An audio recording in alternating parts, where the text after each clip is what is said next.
এটা আরবিতে কি মাস? সকলে বলে কি মাস? রমজান মাস। অনেকে জানেন না যে আরবি এটা কী মাস। আমরা খালি রোজা থাকি, অনেকে জানেন না যে রমজান মাস রোজার মাস। কি বলেন? অনেকে জানেন না আরবি মাসে 12টার মাসের ভিতরে রমজান হলো একটা, রমজান মাস আরবি মাস, এটা অনেকে জানে না, মনে করে যে রোজা থাই আমাদের এইটাই মনে হয় মাস। যাই হোক, আল্লাহ পাক রব্বুল আলামিন সূরাতুল বাকারার মধ্যে বলেন, শাহরু রমাদান আল্লাযী উনজিলা ফীহিল কুরআন, আমি আল্লাহ পাক রব্বুল আলামিন এই শাহরু রমাদান, শাহর মানে রাত, রমাদান মানে রমজান অর্থাৎ রোজার মাস, এই রোজার মাসে ফীহিল কুরআন, আমি আল্লাহ পাক রব্বুল আলামিন কুরআনুল কারীম নাজিল করেছি। সকলে বলি সুবহানাল্লাহ। এবং কোন রাত্রে নাজিল করেছি সেটাও আল্লাহ পাক রব্বুল আলামিন বলে দিচ্ছেন, ইন্না আনজালনাহু ফী লাইলাতিল কদর। সকলে বলেন সুবহানাল্লাহ। নিশ্চয়ই আমি, ইন্না আনজালনাহু, নিশ্চয়ই আমি অবতীর্ণ করেছি, ফী লাইলাতিল কদর, ফী লাইলাতিল, এই কদর রাত্রে আমি কুরআনুল কারীম নাজিল করেছি। সকলে বলি সুবহানাল্লাহ। তো একখানে আল্লাহ পাক রব্বুল আলামিন বললেন যে রমজান মাসে আমি কুরআন নাজিল করেছি, আর একখানে বলতেছেন ফী লাইলাতিল কদর, রমজানুল মুবারক মাসে যেটা কদরের দিন সেইটাকে ওই দিনে অর্থাৎ ওই রাত্রে আমি আল্লাহ পাক রব্বুল আলামিন কুরআন নাজিল করেছি। সকলে বলি সুবহানাল্লাহ। যদিও আমাদের সমাজে অনেকে কোরআন শরীফ পড়া জানে না, অনেকে জানে অনেকে জানেন না। কুরআনুল কারীম আল্লাহ পাক রব্বুল আলামিন মানুষের জীবনে যতগুলো ইবাদত দিয়েছেন, নফলি ইবাদত দিয়েছেন, সর্বোত্তম ইবাদত হচ্ছে কোরআন তেলাওয়াত। সকলে বলি সুবহানাল্লাহ। কোরআন তেলাওয়াত কি ইবাদত? সর্বোচ্চ ইবাদত। আল্লাহর হাবিব সাল্লাল্লাহু আলাইহি ওয়াসাল্লাম হাদিস শরীফে ইরশাদ করেন,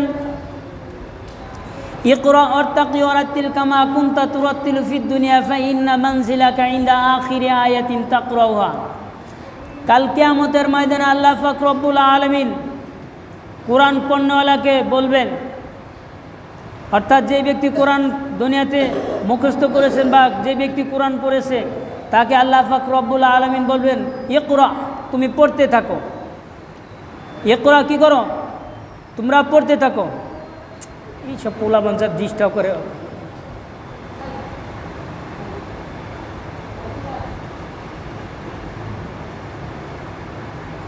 ইকরা, তোমরা কি করো? পড়তে থাকো। কি পড়বে? ইকরা ওয়ারতাকি ওয়ারাতিল কুনতা কামা কুনতা তুরাতিল ফিদ দুনিয়া।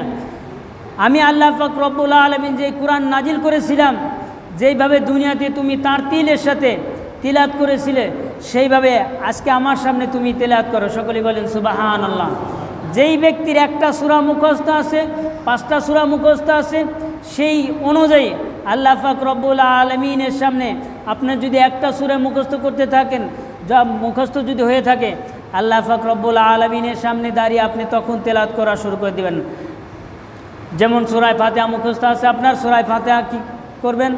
তাৎক্ষণিকভাবে আল্লাহ পাক রব্বুল আলামিনের সামনে শুরু করে দিবেন। সকলে বলে সুবহানাল্লাহ।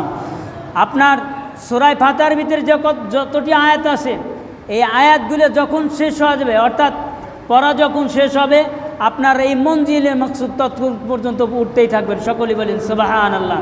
অর্থাৎ আপনি যখন আলহামদুলিল্লাহি রাব্বিল আলামিন আর রহমানির রহিম মালিকি ইয়াউমিদ্দিন এইভাবে করে এক আয়াত করে পড়বেন, তখন আপনি অটোমেটিকভাবে লিফট ছাড়াই এমন আল্লাহ পাক রব্বুল আলামিন আপনাকে যেই বালাখানা দিবেন, যে বিল্ডিংটা দিবেন, সেই বিল্ডিংটার উপরে উঠতেই থাকবেন। সকলে বলেন সুবহানাল্লাহ। এখন মনে করেন আপনার যদি 20টা সূরা মুখস্থ থাকে, 20টা সূরার মধ্যে 500টা আয়াত আছে। কতটা আয়াত? কথা বলেন। 20টা সূরার মধ্যে মোট মিলা আয়াত আছে কতটা? 500টা আয়াত আছে। এই 500টা আয়াত আল্লাহ পাক রব্বুল আলামিনের সামনে যখন দাঁড়িয়ে পড়বেন, তখন আল্লাহ পাক রব্বুল আলামিন আপনার জন্য 500 তলা একটা বিল্ডিং দান করবেন। সকলে বলেন সুবহানাল্লাহ। আর একটু আসতে পারেন সুবহানাল্লাহ। এত একটা নাজ নিয়ামত পাওয়ার পর আমাদের মুখ দিয়ে সুবহানাল্লাহ বের হয় না।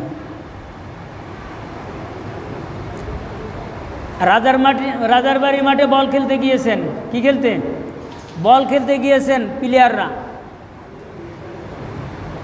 গোল দেয় নাই, কেবল গোল বারের কাজ দিয়ে গেছে, হই হুল্লা করে অস্থির। ক্যাচ হয় নাই, ক্যাচ ছুটে গেছে, হই হুল্লা করে অস্থির। এখন আমাকে বলেন, কোনো প্লেয়ার কি বলেছে যে আমরা যখন গোল দেব তোমরা বিল্ডিং ভাড়া দিয়ে চিল্লাই ফেললাম? কইছে এই পর্যন্ত? কই তারপরও তো আপনারা দেখি সেখানে চিল্লা পাল্লা করে মারিকর মাথায় করে নেন। সেইখানে যেখানে দেখেন আমরা কত অসহায়, যেখানে আল্লাহ পাক রব্বুল আলামিন এত বড় নাজ নিয়ামত দান করবেন, যেখানে সুবহানাল্লাহ বললে এরকম একটা সওয়াব হবে, আল্লাহ পাক রব্বুল আলামিন নাজ নিয়ামত দিবেন, সেখানে আমরা নাই। আশিকত বলের মাঠে, কথা বলেন না কেন?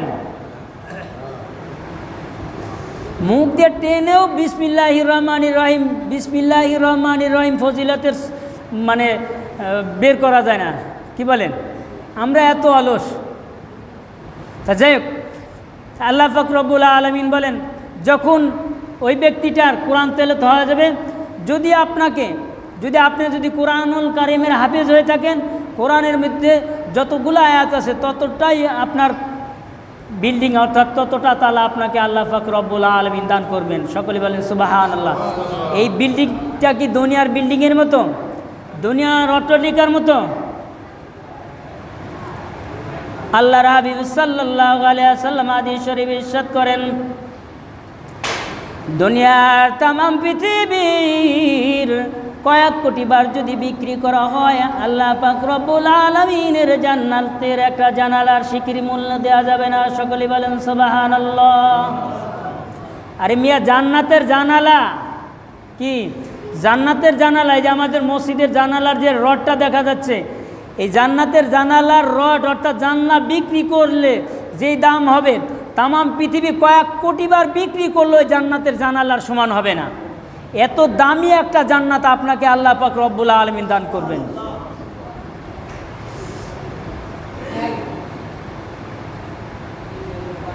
আল্লাহর হাবিব সাল্লাল্লাহু আলাইহি ওয়াসাল্লাম বলেন, যখন কোনো ব্যক্তি জান্নাতে চলে যাবে আর যে ব্যক্তি জাহান্নামে চলে যাবে, তখন এক বন্ধু আর এক বন্ধুর সাথে সাক্ষাৎ হবে। কি হবে? সাক্ষাৎ হয়ে যাবে। এক বন্ধু আর এক বন্ধুরও বলবে যে ভাই, তুমি তো নামাজ রোজা করছিলে, আজকে তুমি জান্নাতে চলে যাচ্ছ, আমি জাহান্নামে চলে যাচ্ছি। আজকে দেখো, তোমাকে দুনিয়াতে আমরা কি করতাম? হাসি ঠাট্টা করতাম, মস্করা করতাম তুমি নামাজ পড়তে বলে। তুমি রোজা রাখো দেখে আমরা বলতাম আমাদের ঘরে ভাত আছে, তোমার ঘরে ভাত নাই দেখে তোমরা রোজা রাখো। আজকে আমি এই হাসি ঠাট্টা করার কারণে আল্লাহ পাক রব্বুল আলামিন আমাদেরকে জাহান্নাম দিয়ে দিয়েছেন। আর তুমি আমাদের এই হাসি ঠাট্টা পাওয়ার পরেও, এত লাজ লজ্জা পাওয়ার পরেও আল্লাহ পাক রব্বুল আলামিনের পথ থেকে তুমি পিছপা হও নাই, যার কারণে আল্লাহ পাক রব্বুল আলামিন তোমাকে জান্নাত দিয়ে দিলেন। বলেন সুবহানাল্লাহ। আমি রমজানুল মুবারকের প্রথমেই বলেছিলাম যে আমাদের এই রমজান মাস সামনে আসছে। এই রমজানুল মুবারক মাস পরিবর্তনের মাস। কি মাস? সকলে বলেন, পরিবর্তনের মাস। কি মাস? পরিবর্তনের মাস। আর 3 দিন পরেই দেখা যাবে আমাদের মসজিদ খালি। কথা বলেন, বাস্তব কথা তুলে ধরতেছি। 3 দিন পরে দেখা যাবে মসজিদ খালি। তারাবিতে নামাজ, ঈশার নামাজে কি নাই? মুসল্লি নাই। অর্থাৎ আমরা যে 1.5-2 কাতার লোক হতাম, সেই মুষ্টিময় কয়েক মুসল্লি আছে। ফজরে যে কয়েকজন মুসল্লি হতো, মুষ্টিময় সেই কয়েকজন মুসল্লি আছে। তাহলে বোঝা গেল যে আমরা যে রোজার মাসে আসলাম, নামাজ পড়লাম, এইটা আসলে আল্লাহ পাক রব্বুল আলামিনের ভয়ে আসি নাই। কি বলেন? অবশ্যই লোক দেখানোর জন্য আসছেন। তাহলে রোজার মাসে যদি আপনার উপর রোজা ফরজ হয়ে থাকে, নামাজ ফরজ হয়ে থাকে, রোজার মাস ছাড়া কি আপনার উপর নামাজ ফরজ নাই? কথা বলেন। হ্যাঁ, রোজার পরে কি আপনার উপর নামাজ ফরজ নাই? তাহলে আপনি রোজার মাসে 5 ওয়াক্ত নামাজ পড়লেন, রোজার পরে কি আপনার 5 ওয়াক্ত নামাজ ফরজ নাই? এই কাজটা আমি আপনাদের জন্য প্রাণ খুলে দোয়া করি। যারা নামাজ ধরেছেন, আল্লাহর রহমতে আর নামাজ ছেড়েন না, নামাজ পড়েন। ভাই, আপনি জান্নাতে গেলে আপনি আমাকে নিয়ে যাবেন না। যখন আপনি জাহান্নামে চলে যাবেন, তখনই কিন্তু আমাকে ধরবেন। তখন কি করবেন? তখনই কিন্তু আপনি আমাকে ধরবেন যে হে আল্লাহ, হে আমার প্রভু, আমাদের এই মসজিদের ইমাম আমাদেরকে ভয় দেখায় নাই, রোজার ভয় দেখায় নাই, নামাজের ভয় দেখায় নাই, আপনার ভয় দেখায় নাই, জাহান্নামের ভয় দেখায় নাই, যার কারণে আমরা নামাজ রোজা করি নাই, ইবাদত বন্দেগী করি নাই। তখন আপনার কথা মনে পড়বে। আমি আমাদের বাড়িতে দাওয়াত দিয়েছিলাম, সে পেট ভরে খেয়ে এসেছে, অথচ আমার জাহান্নামের কথা বলে নাই, নামাজ পড়লে এই গুণ হবে, সে তখনও কখনো কোনো কথাই বলে নাই। তখন কি আমারে আপনি কাঠগড়ায় দাঁড়া করবেন, আর আপনি কি হাসতে হাসতে জান্নাতে চলে যাবেন, আমি ফেসে যাব। সেই জন্য বলতেছি ভাই, রমজান মাসে নামাজ ধরেছেন, রমজানের পরেও নামাজ পড়েন। আপনার জন্য নামাজের জন্য যেগুলো লাগে, নামাজ সূরা কিরাত যা কিছু লাগে, আমি আপনার জন্য সর্বদা 24 ঘন্টার জন্য আমি আপনার জন্য সহযোগিতা করব। সকলে বলেন আলহামদুলিল্লাহ। এবং যদি মনে করেন যে আমি নামাজ পড়বো, আমার পাঞ্জাবি নাই, টুপি নাই, লুঙ্গি নাই, কিচ্ছু নাই, আমার পক্ষ থেকে আপনাকে পাঞ্জাবি দেওয়া হবে, টুপি দেওয়া হবে, লুঙ্গি দেওয়া হবে, তারপরেও আপনার হাতে ধরি পায়ে ধরি আপনি নামাজে আসেন, তারপরও কাল কিয়ামতের ময়দানে আমাদেরকে কাঠগড়ায় দাঁড় করেন না যে এরা নামাজের কথা বলে নাই। আপনি নামাজ পড়বেন, আপনার সংসার উন্নত হবে। যখন আপনার সংসার সচ্ছলতা ফিরে আসবে, আমাদেরকে কখন কি করবেন না, খোঁজ খবর নেবেন না। একটা উদাহরণ দিই, এক্সাম্পল। দুনিয়াতে যদি কোনো ব্যবসায়িক যদি ব্যবসা করে, একটা কথা মনে রাখবেন, দুনিয়াতে যদি কোনো ব্যবসায়ী ব্যবসা করে, দেখবেন যেদিন লস হয় সারা এলাকার মানুষ জানে যে আজকে ওই ব্যবসার কী হয়েছে, ব্যবসা করতে তরমুজ ব্যবসা নিয়েছিল, লস হয়ে গেছে। কি বলেন, এরকম বলে না? আজকে তরমুজ ব্যবসা করতে যায়, ব্যাটার লস হয়েছে, কালকে বাঙ্গি কিনছিল 500, ব্যাটার লস হয়ে গেছে। লসের খবর সবাই জানে, কিন্তু কথা বলেন না কেন? লসের খবর সবাই জানে। যখন আজকে আপনি 500 তরমুজ কিনেছেন, 500 তরমুজ 20,000 টাকার কেনার পরে 40,000 টাকা যখন বিক্রি করেছেন, 20,000 টাকা লাভ হয়েছে। কত হাজার? কথা বলেন। 20,000 টাকা লাভ হয়েছে। এই লাভের খবর কিন্তু ওই ব্যবসায়িক জিন্দেগি তো আপনাকে বলবে না। কি বলবে? তা আপনি জান্নাতে যান, তখন কিন্তু আপনি আমাকে খোঁজ নেবেন না। আমি চাই আপনি ভালো থাকেন, জান্নাতে যান, আপনার সংসার সচ্ছলতা ফিরে আসুক। যখন ফিরে আসবে তখন কিন্তু আপনি আমাকে খোঁজ নেবেন না। আমি আপনার ভালোর জন্য বলতেছি। যেহেতু আজকে আমাদের রমজানুল মুবারকের শেষ জুমা, অর্থাৎ জুমাতুল বিদা, হয়তো আপনাকে আমি কালকে নাও পেতে পারি। আমি এইখানে উঠছি, আমার আগের যে ব্যক্তি ছিল, আমার পিতা ছিল, সে কি এখন আছে? কথা বলেন, এখন আছে? 9 বছর আগে দুনিয়া থেকে বিদায় নিয়ে চলে গেছেন। এখন আমি তার পরিবর্তে আমি এখানে বসছি। আমি যে এখান থেকে নেমে যে নামাজ পড়বো, এইটার কোনো গ্যারান্টি আছে? কথা বলেন, গ্যারান্টি আছে? আমি যে এখানে নামাজ পড়ার জন্য উঠছি, আমি যে নামাজ নিয়ত করছি, নামাজের নিয়ত করার পরে যে সালাম ফিরাবো, এটার কোনো নিশ্চয়তা দিতে পারবেন কেউ? কথা বলেন, নিশ্চয়তা দিতে পারবেন? আমি নামাজ পড়াতে আসছি, নামাজ পড়ার পরে যে আমি বাড়ি যেতে পারবো, বউ পোলাপানের সাথে দেখা করতে পারবো, এটার কেউ গ্যারান্টি দিতে পারবে? আমি 5,000 টাকা দিনে আসি, আমি বলেছি যে নামাজের পর আপনার ঋণ শোধ করবো, এটার কোনো গ্যারান্টি আছে? কোনো গ্যারান্টি নাই। যদি গ্যারান্টি যদি নাই থাকে, তাহলে আপনি বোঝেন কিভাবে, ভাবেন কিভাবে যে আমি আগামীকাল নামাজ পড়ব? কথা বলেন না কেন? আপনি কিভাবে ভাবেন যে আমি আগামীকাল বাজার করে নিয়ে আসছেন 500 টাকার, দোকানদারে বলে আসছেন যে ভাই আমি কালকে আমার কাছে এক লোক আমাকে 500 টাকা দেবে, সেই টাকাটা পেলে আপনাকে আমি দিয়ে দেবো। রাস্তার মধ্যেই আপনি কী হয়ে যাবেন? অ্যাক্সিডেন্ট হয়ে ফুটুস। কোন ভরসার উপর ওই লোকের কথা দিয়ে আসলেন বলেন? সেই জন্য বলতেছি ভাই, আপনার হাতে ধরি পায়ে ধরি, এখনও সময় আছে। আপনি জান্নাতে গেলে আমার কিছু না, জাহান্নামে গেলেও আমার কিছু না। আমার কিছু বলেন? আপনি জান্নাতে যাবেন, আমার কিছু হবে? জাহান্নামে গেলে আমার কিছু হবে? তাহলে বোঝা গেল যে সবাই যার যার দুনিয়ার সবাই কি স্বার্থপর, কেউ অন্যের স্বার্থ নিয়ে দৌড় পারবে না।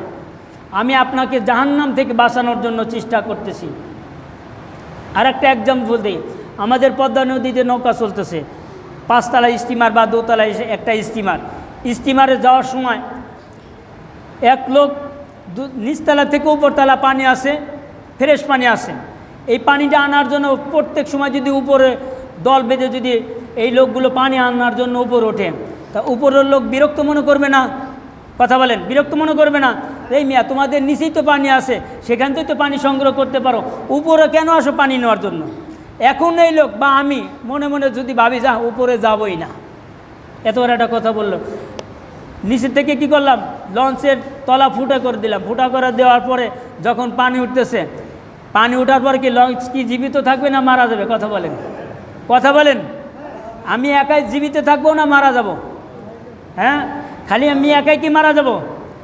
আপনিও তো মারা যাবেন নাকি? পুরা দোতলা লঞ্চ, পাঁচতলা লঞ্চ, সমস্ত লোকই মারা যাবে। তাই একটা ভুলের কারণে, একজনের ভুলের কারণে সবাই মারা যাবে। আমার ভুলের কারণে, আমি যদি নামাজে দাঁড়াইছি, আমার ভুলের কারণে ইমামে যদি নামাজে যদি ভুল করে, যে কোনো কারণে ইমাম যদি নামাজে যদি ভুল করে, পিছনের মুক্তাদি যত সহি থাক না কেন, কারোর নামাজ হবে না, হবে? তাহলে বোঝা গেল ইমাম থাকা লাগবে কি? সহি, অর্থাৎ তার নামাজ থাকতে হবে কি? সঠিকভাবে। ইমামি যদি নামাজের ভিতরে যদি ভুল করে, অর্থাৎ নামাজের ফরজ যেটা ছিল, ওয়াজিব যেটা ছিল, নামাজের ভিতরে বাদ পড়ে গেছে, মুক্তাদি নামাজ শেষ। মুক্তাদি কি? নামাজ শেষ, মুক্তাদির কোনো কথাই নাই। তাহলে বোঝা গেল যে আমি কষ্ট করে নামাজ পড়াচ্ছি, আপনার ভালোর জন্য ডাকতেছি, দিনের পথে ভালোর জন্য, আপনাকে এই পথে আনার জন্য আমি আপনাকে চেষ্টা করতেছি। এখনও সময় আছে, আপনাকে হাতে পায়ে ধরি, আপনি আসেন। আপনার জন্য মসজিদের দরজা 24 ঘন্টা খোলা। আপনি ভাবেন না যে নামাজের ওক্তর পর শেষ, আমাদের এখন নামাজের ওক্ত শেষ হয়ে যাবে, অর্থাৎ জামাত শেষ হয়ে যাবে, পরবর্তীতেও নামাজ পড়তে পারবো না, মসজিদ তালা মারা হয়ে যাবে। যে না, মসজিদ তালা মারা হবে না, আপনার বিবেককে তালা মারা হয়ে যাবে। আপনি কখনোই ভাববেন না যে আপনার নামাজ বন্ধ হয়ে গেছে। আল্লাহ পাক রব্বুল আলামিন বলেন, খতামাল্লাহু কুলুবিহিম, আমি ওইসব লোকের খতম করে দিয়েছি, তাদের অন্তরকে কি করে দিয়েছি? খতম করে দিয়েছি, মোহর মেরে দিয়েছি। যাদের অন্তর আমার জাহান্নামের ভয়, রাসূল সাল্লাল্লাহু আলাইহি সাল্লামের গুণ কীর্তন জানার পরও যাদের অন্তরে কিঞ্চিত পরিমাণ ভয় ঢোকে না, তাদের কলবে আমি কি করে দিয়েছি? খতামাল্লাহু আলা কুলুবিহিম, তাদের অন্তরে আমি মোহর মেরে দিয়েছি। সেজন্য এখনও বলতেছি, আপনি আসেন, নামাজ ধরেছেন, নামাজ পড়েন। শয়তানি আপনাকে টিটকারি মারবে যে ওই লোকটা এতদিন নামাজ পড়ে না, আজকে নামাজ পড়া দেখাচ্ছে, কি বলেন? শয়তানি করবেই। তাই বলে কি নামাজ ছাড়া যাবে? আপনার ওয়াইফ তরকারি রান্না করছে, যে কোনো কারণে তরকারিটা ভালো হয় না, এখন কি তরকারি পাতিল শুদ্ধে আপনি ফেলাই দিবেন? কথা বলেন, কথা বলেন না কেন? ফেলাই দেওয়া যাবে না, আপনাকে ওইটাই খেয়ে আপনার শুকরিয়া আদায় করতে হবে। এখন শয়তান আপনাকে শয়তানি করবে, যে লোকটা নামাজ পড়ে নাই, এখন রোজার মাস আছে, নামাজ দেখাচ্ছে, পরেশগারি দেখাচ্ছে। আমাদের সমাজে এই কথা বলে যে ভাই, যেই ব্যক্তি এই কথাটা বলবো, ওই ব্যক্তির কথার কারণে যদি কোনো ব্যক্তি নামাজ না ছেড়ে দেয়, কোনো ব্যক্তি যদি রোজা ছেড়ে দেয়, সমস্ত গুণ ওই ব্যক্তির হবে। আপনি তো নিজে নামাজ রোজা করলেন না, পর্দা করলেন না, কিছুই করলেন না, বরঞ্চ কী করলেন? আর এক ব্যক্তি আদায় করতেছিল, সেই ব্যক্তির আপনি টিটকারি করে, মস্কারা করে সমস্ত কিছু বন্ধ করে দিলেন। তাই করলেন না? যাই হোক, আমাদের যেহেতু সময় শেষ, আর কথা বলার স্কোপ নাই। আল্লাহ পাক রব্বুল আলামিন আমাদেরকে সমস্ত কিছু ভুলে যে দল মত নির্বিশেষে আমরা রাসূল সাল্লাল্লাহু আলাইহি সাল্লামের সুন্নতে তাবিদারি করতে করতে যেন দুনিয়া থেকে বিদায় নিতে পারি, সেই তৌফিক দান করে সকলে বলি আমিন। আখিরু দাওয়ানা আলহামদুলিল্লাহি রাব্বিল আলামিন।